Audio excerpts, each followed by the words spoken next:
Bom dia.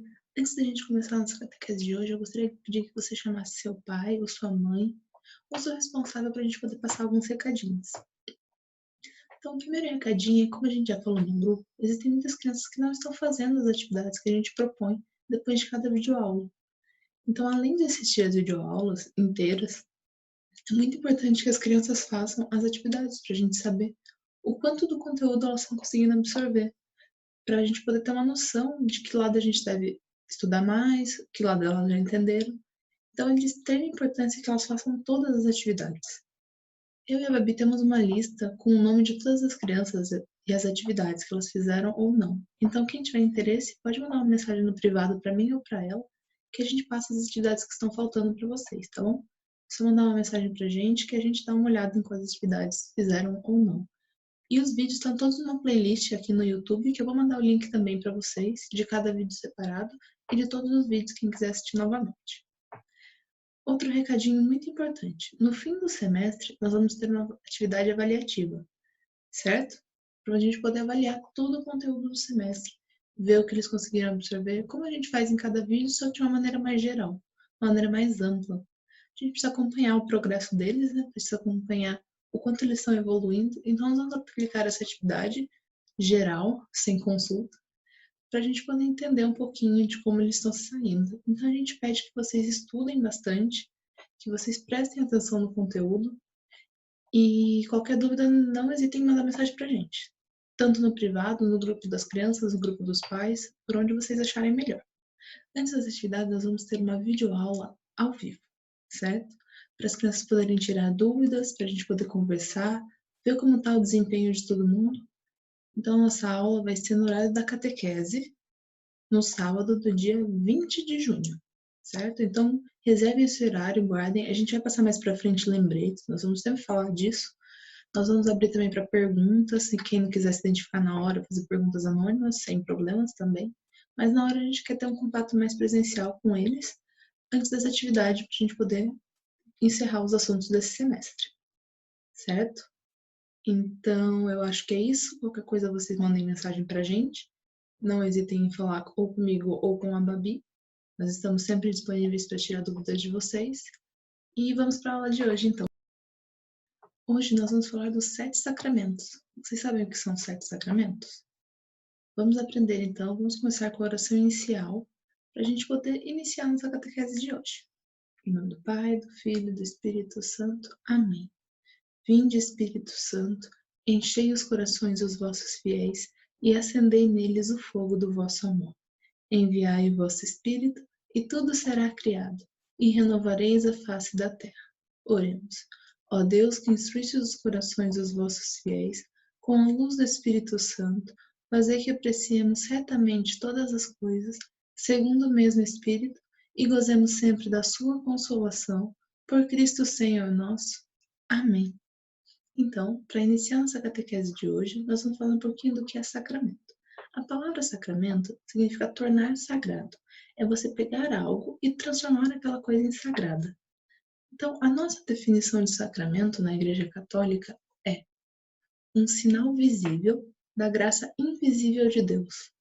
Por que é um sinal visível da graça invisível de Deus? A graça de Deus, ela está aqui, ela está com a gente, ela está em todo lugar. Porém, nós não conseguimos ver, certo? E nós, como humanos, precisamos de um sinal visível, nós precisamos ver alguma coisa. Vocês vão ver mais pra frente, quando a Babi falar da Eucaristia, nós precisamos ver para crer muitas vezes. Então, Deus deu uns sacramentos pra gente. Um sinal visível da graça que é invisível. Entenderam? E os sacramentos, eles também seguem uma ordem natural. Como o nosso corpo cresce aos poucos até nos tornarmos adultos, até nos tornarmos idosos, os sacramentos vão evoluindo, começando desde o batismo, passando pela Eucaristia, crisma, confissão, ordem, matrimônio, unção dos enfermos. Então, nós temos uma evolução nos sacramentos também. Agora, a Babi vai falar um pouquinho dos 4 primeiros sacramentos com vocês e eu já volto a continuar. Bom dia, meus amores, tudo bem com vocês? Então vamos aprender agora sobre os 7 sacramentos e comigo nós iremos ver o sacramento do batismo, o sacramento da penitência, o sacramento da primeira Eucaristia e o sacramento do Crisma, no qual vocês estão se preparando para receber. Então vamos começar com o sacramento do batismo. Bem, resumindo tudo, o sacramento do batismo é aquele que nós nos tornamos filhos de Deus. O sacramento do batismo nós encontramos na Bíblia com São João Batista. São João Batista era primo de Jesus. Ele é filho de Santa Isabel, que era prima de Maria. Santa Isabel era uma senhora, então ela já não podia conceber, ela não teve filhos, porque ela era infértil. Mas pela graça de Deus, ela engravidou e gerou o João Batista, São João Batista. E São João Batista, ele era um profeta e que batizava as pessoas. Mas ele não batizava as pessoas como esse sacramento que nós recebemos com o sacramento do batismo, que nós recebemos o Espírito Santo e se tornamos filhos de Deus. São João Batista batizava com água, mas ele batizava com água preparando as pessoas para Jesus Cristo, porque ele sabia que Jesus Cristo era o Messias, era o Salvador, era Deus. Então ele preparava as pessoas, batizava-as com água, sabendo que Jesus, ele batizaria as pessoas com o Espírito Santo. Então uma preparação, foi isso que aconteceu na época. Então nós encontramos o sacramento do batismo na Bíblia com São João Batista, batizando as pessoas. O batismo, ele abre o acesso para os outros sacramentos, porque só podemos receber os sacramentos sendo filhos de Deus. E no batismo, nós nos tornamos filhos de Deus, porque é por ele que o pecado original é apagado. O que é o pecado original? O pecado original é o pecado que provém de nossos pais. Como assim? Tudo começou com Adão e Eva. Com a desobediência de Adão e Eva contra Deus, porque foram desobedientes, lembrando da história de Adão e Eva, eles comeram do fruto proibido. Deus permitiu que eles fizessem tudo, menos comer do fruto proibido da árvore que ele tinha falado que não é para comer. Eles foram lá e desobedeceram a Deus. Com essa desobediência, proveio o pecado. E o pecado nada mais é que nossa alma fica distante de Deus por conta da nossa desobediência, porque nós não fizemos o que Deus pediu. Exatamente foi isso que Adão e Eva fizeram. Não fizeram o que Deus pediu, que era não de comer o fruto proibido. Então, Deus castigou Adão e Eva, expulsando-os do paraíso e castigando-os, falando que o pecado que eles fizeram, da desobediência de comer o fruto proibido, seria transferido em suas gerações. Então, assim, os filhos de Adão e Eva, eles tiveram o pecado original e seus filhos tiveram o pecado original e foram transmitidos até a gente. Então, esse pecado original é transmitido pelos nossos pais e ele é apagado pelo batismo. E por que isso? Deus, apesar de ter castigado Adão e Eva com o pecado original, falou assim, que ele daria seu próprio filho, que seria homem, ou seja, Jesus Cristo, para pagar pelos seus pecados. Isso é uma que a gente ouve muito. Jesus Cristo pagou os nossos pecados, paga o nosso pecado original e paga os nossos outros pecados que não vêm não é original. Porém, o pecado original que se originou dos outros pecados. Entenderam isso? Então, recapitulando, Adão e Eva pecaram e esse pecado se chama pecado original, porque desobedeceram a Deus. O pecado original é transmitido por seus filhos. Então, nós recebemos nossos pecados pelos nossos pais. E desse pecado provém os outros pecados. Porque o pecado é isso, a gente desobedece a Deus. E podemos, infelizmente, desobedecemos a Deus de várias formas. Como vimos no mandamento. Se não cumprimos o mandamento, por exemplo, se a gente não respeita os pais, isso é um pecado. Se não guardamos domingos e festas, isso é outro pecado. E todos eles provêm de um único pecado, que é o pecado original, que é a desobediência. Então, o pecado original abriu a porta para os outros demais pecados, para a nossa desobediência a Deus. Então, Deus, apesar de ter castigado e ter feito o pecado original ser transmitido por os outros, ele falou o seguinte, apesar disso, eu vou dar ao meu filho, que virá como homem, para pagar pelos seus pecados, e assim poderão estar comigo na vida eterna. Então, Cristo morreu pelos nossos pecados. Exatamente isso, como Deus prometeu para Adão e Eva e como foi cumprido com Jesus Cristo. Mas para você receber esse perdão do pecado original, o perdão que Jesus pagou na cruz, a gente tem que ser filho de Deus. Então a gente tem que ser o quê? Batizado. E esse foi o sacramento do batismo. Agora vamos para o sacramento da confissão e da penitência. Um sacramento que nós devemos receber todas as vezes que nós pecamos. O sacramento da confissão e da penitência é quando voltamos para Deus após pecar. De novo, pecar é a desobediência. Então, quando nós desobedecemos a Deus, nós devemos pedir perdão. Pedir perdão é o sacramento da confissão. Por que a gente tem que pedir perdão? Porque quando a gente peca, a nossa alma sofre. É como se nossa alma tivesse manchada. Nossa alma, o corpo fica e a nossa alma vai para o céu. Vai até Deus, na nossa morte. Na morte do nosso corpo. E a nossa alma vai para o céu. E lá a gente tem o julgamento. Então, se a gente morre em pecado, se a gente não morre em amizade, como a gente falou nos nossos encontros passados, o que vai acontecer com a gente? Vai ter o juízo nosso. Vai ter o nosso julgamento. Ou é inferno, ou a nossa alma vai ser limpa no purgatório por pecados veniais, não pecados mortais, ou nossa alma vai para o céu, direto, com Deus e louvá-lo para a vida eterna. Então a alma é isso. O pecado é isso. Ele suja a nossa alma e nós precisamos limpá-la constantemente, porque nós envelhecemos pecadores, mas temos que buscar a nossa santidade. Nós temos que buscar a Deus. Então a gente sempre está procurando entrar em reconciliação com Ele. Toda vez que a gente peca, a gente fica distante de Deus. E quanto mais distante de Deus, menos a gente sente falta e menos a gente tem a chance de chegar à vida eterna, chegar ao céu. A gente pode encontrar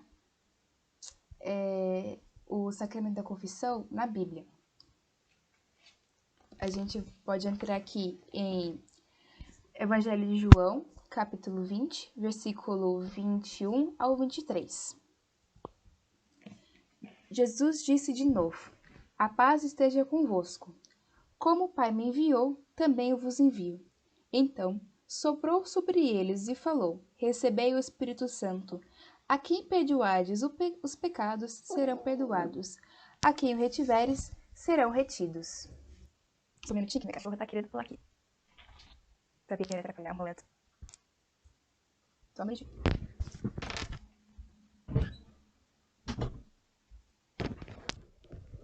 Voltando.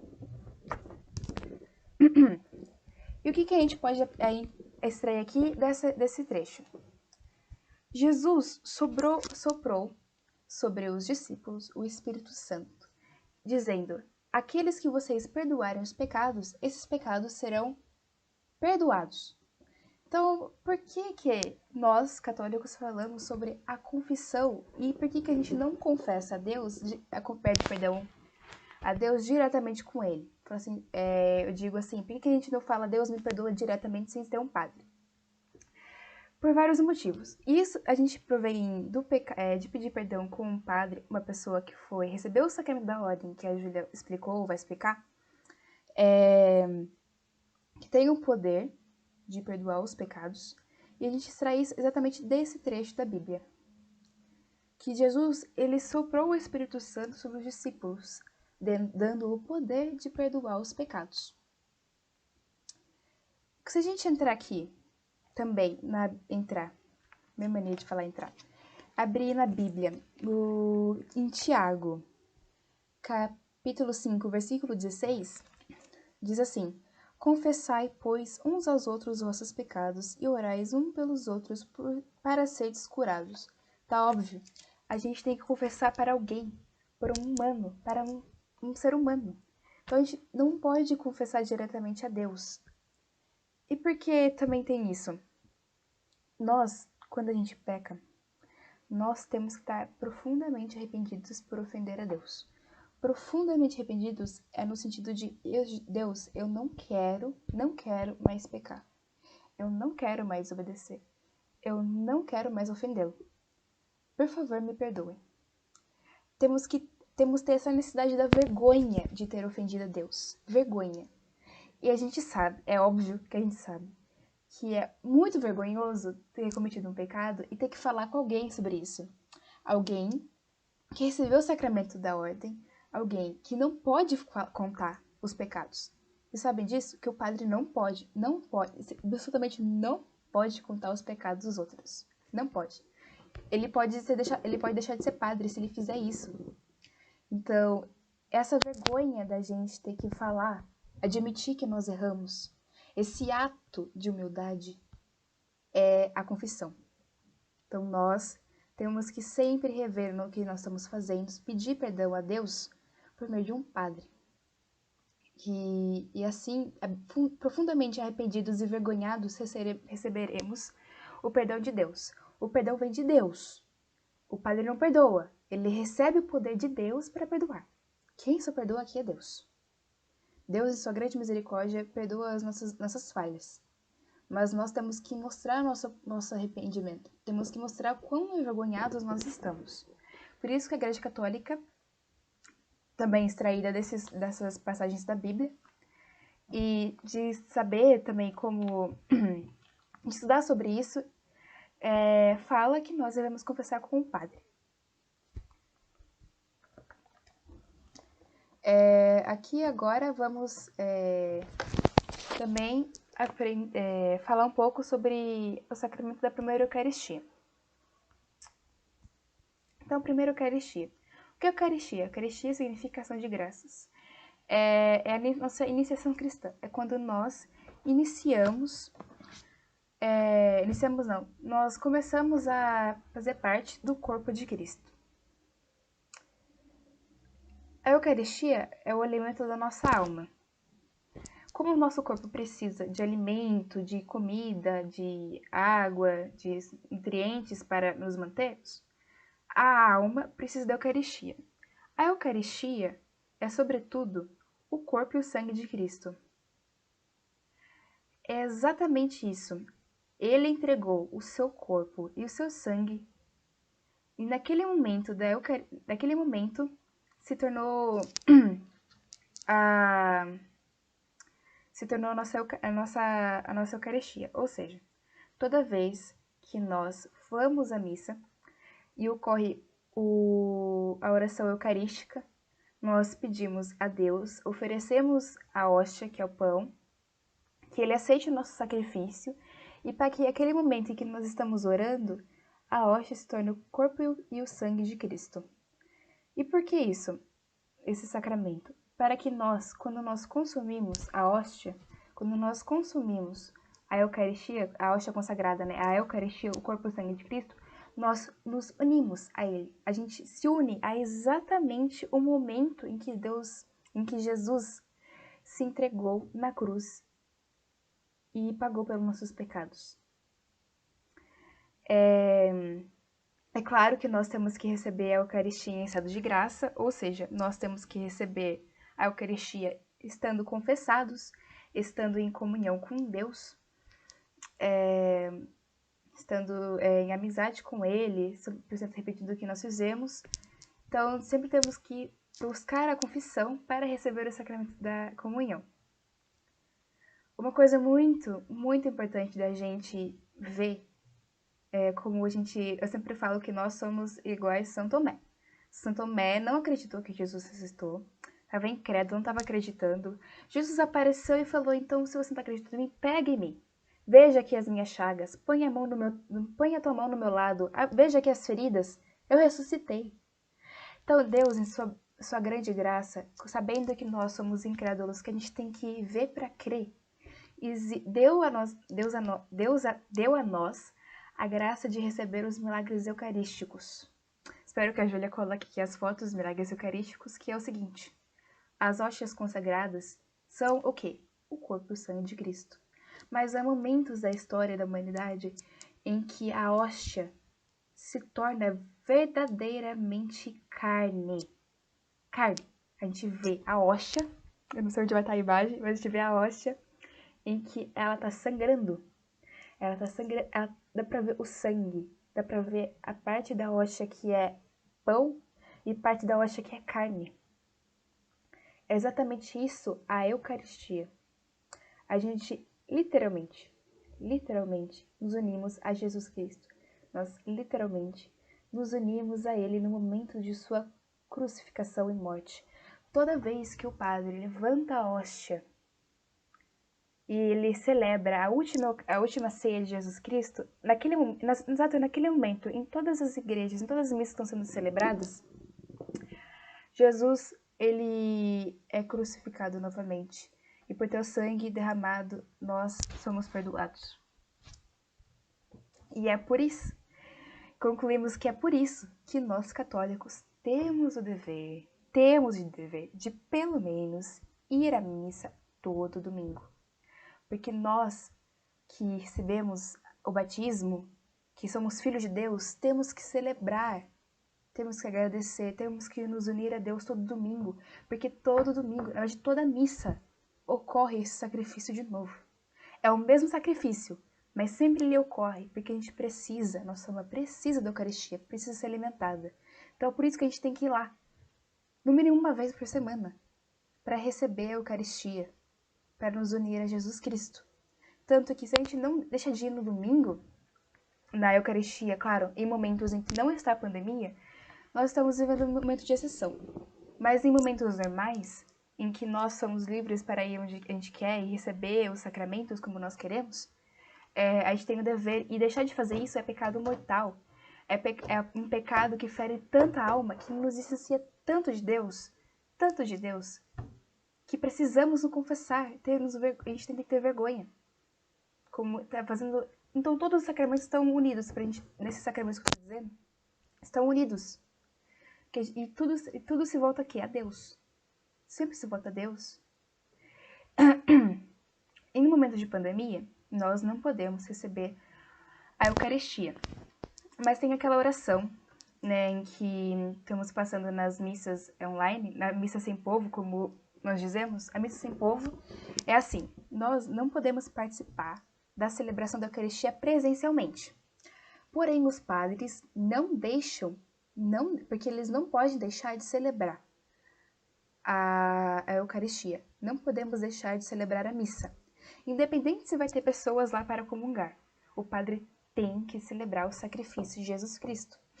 Então, por isso que a missa sem povo. O padre celebra, mas não tem o povo, a assembleia, nós leigos, para recebê-lo. Nós temos que assistir à missa. Apesar de nós não estarmos presentes, ainda temos o dever de assistir à missa, porque é na missa que a gente ouve a palavra de Deus, é na missa que também recebemos as graças, é na missa que também podemos pedir perdão pelos nossos pecados veniais, refletir sobre o que nós estamos passando.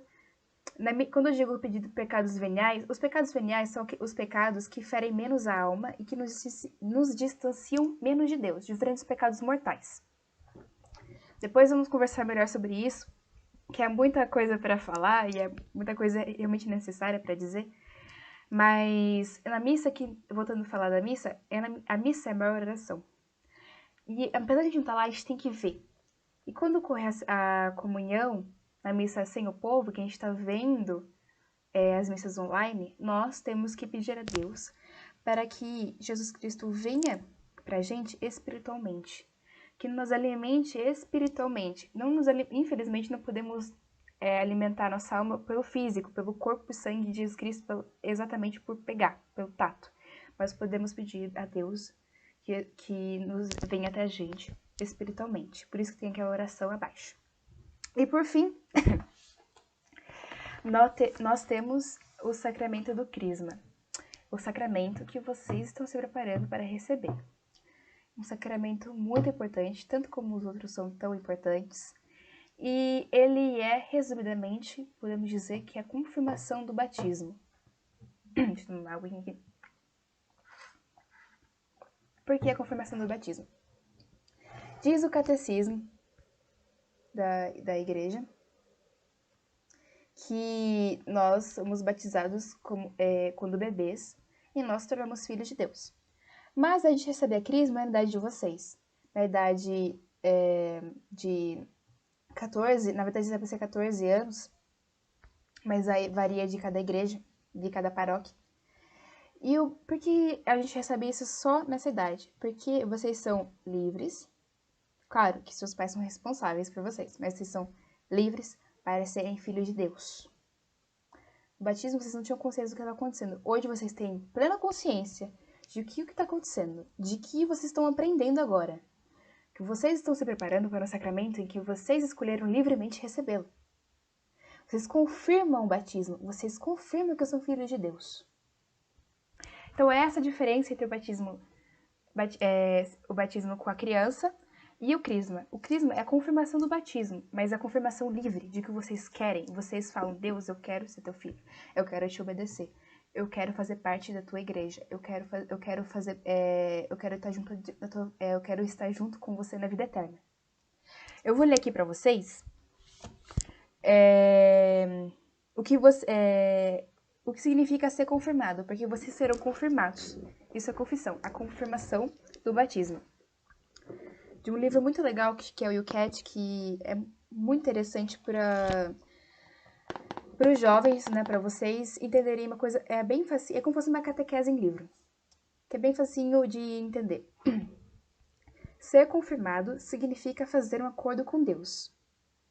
O confirmado diz, sim, eu creio em ti, meu Deus. Dá-me o teu Espírito Santo para que eu te pertença totalmente. Nunca me separe de ti e te testemunhe com o corpo e com a alma durante toda a minha vida, em obras e palavras, em bons e maus dias.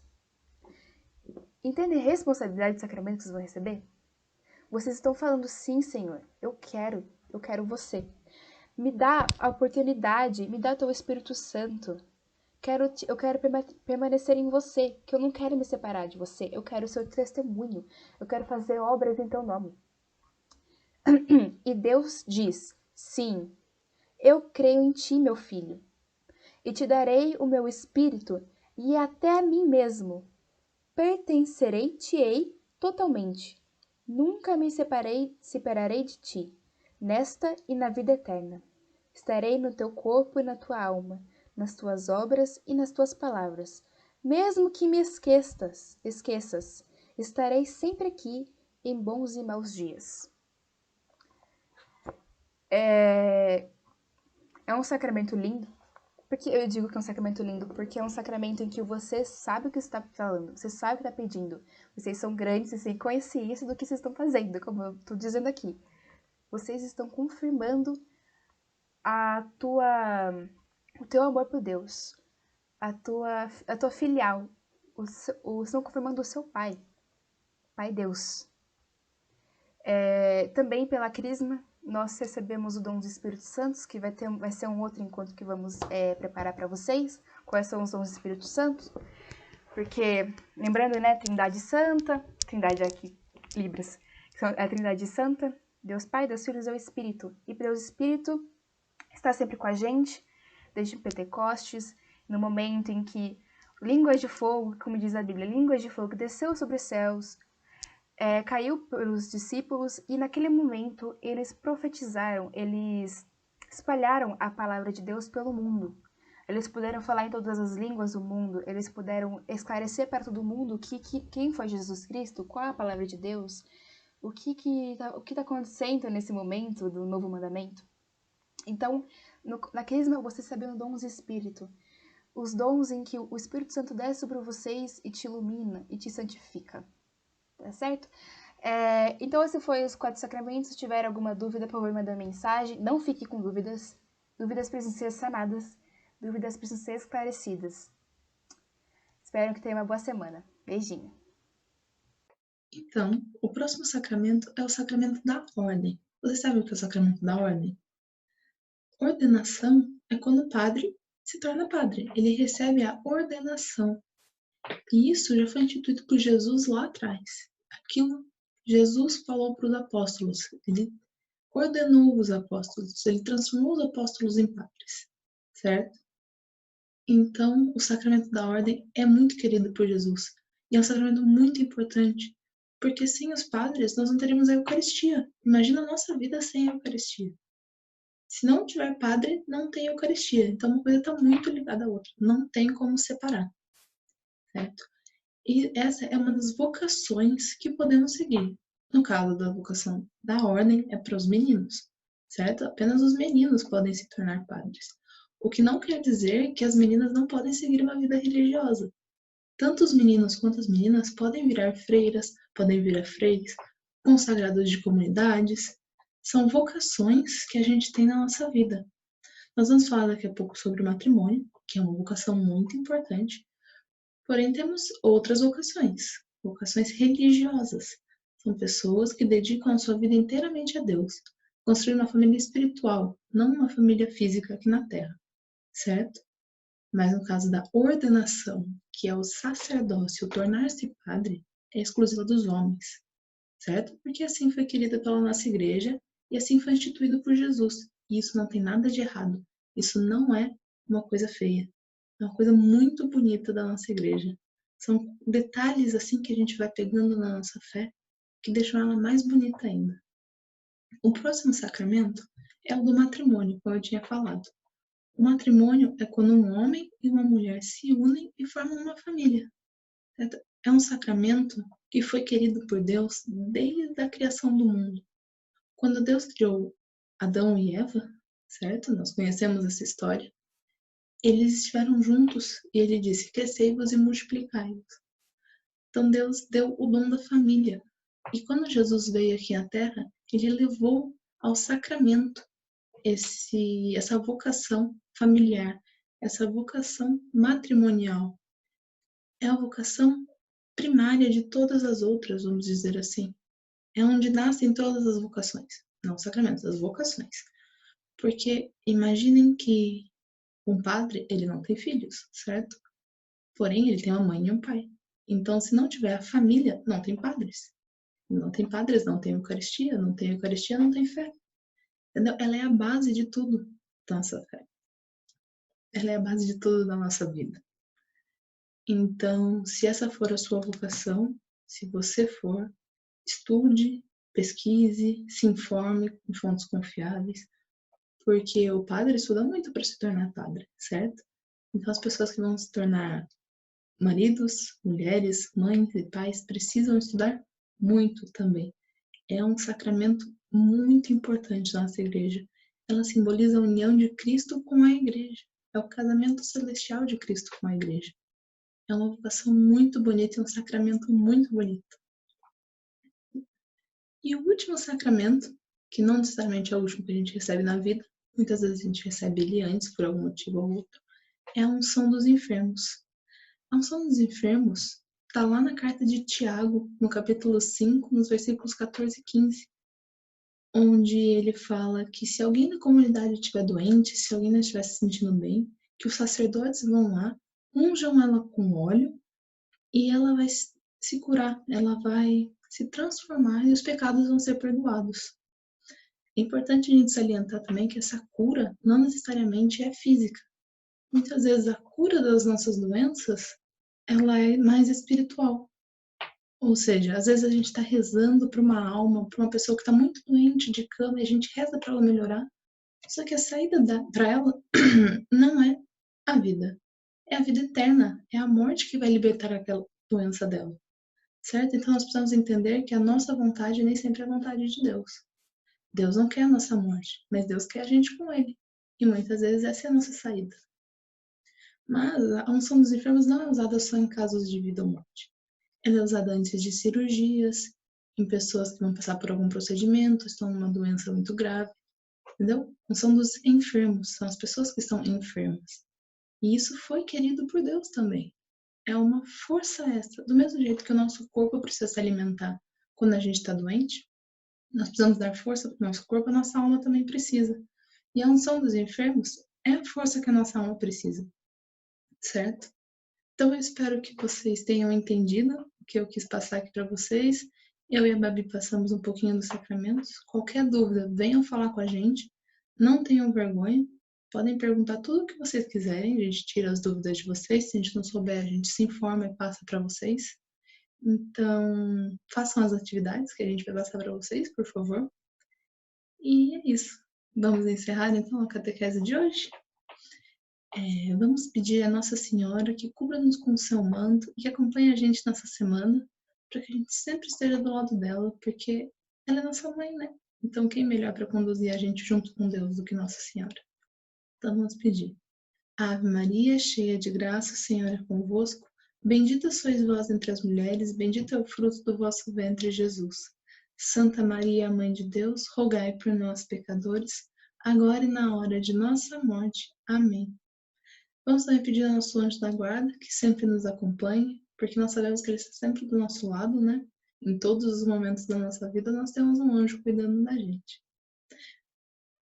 Então, vamos rezar. Santo anjo do Senhor, meu zeloso guardador, se a ti me confiou a piedade divina, sempre me rege, me guarde, me governe, me ilumine. Amém. Estivemos reunidos em nome de Deus, que é Pai, Filho e Espírito Santo. Amém. Até a próxima.